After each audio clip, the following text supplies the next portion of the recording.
The project scope statement describes in detail the deliverables of the project as well as the acceptance criteria that will be used to accept those deliverables.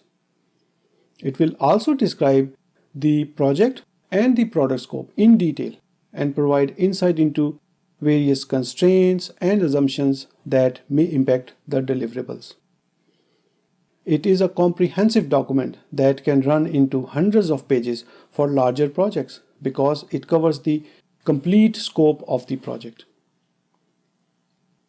Scope statement has several components. The key components are as follows. First, project description. It may start with a high-level summary but gets into all the details of the scope that is included in the project. It includes textual definitions, specifications, even description of solution components if known. The in-scope items are defined in the minutest details to avoid any confusion about the scope and avoid scope creep and gold plating. The information may be presented in a combination of tabular and paragraph format. Second, deliverables. A deliverable is a unique and verifiable product. It can be service or a result or even a capability to perform a service.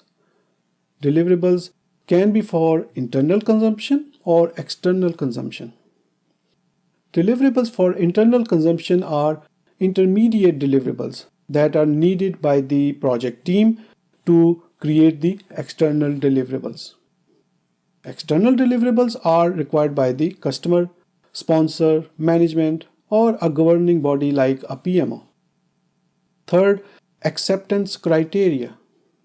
The criteria consists of the conditions that must be met to accept the deliverables. Each deliverable will likely have its own criteria.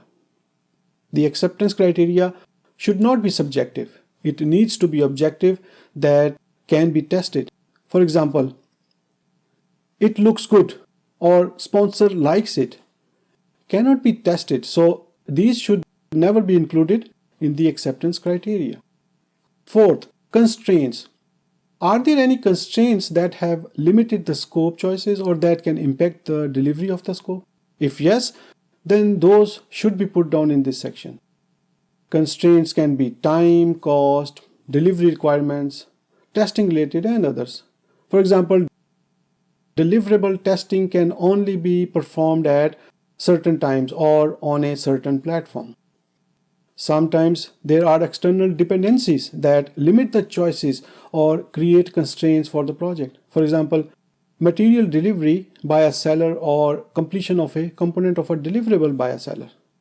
These can put constraints on the scope. There will be many assumptions made during the process of defining the scope.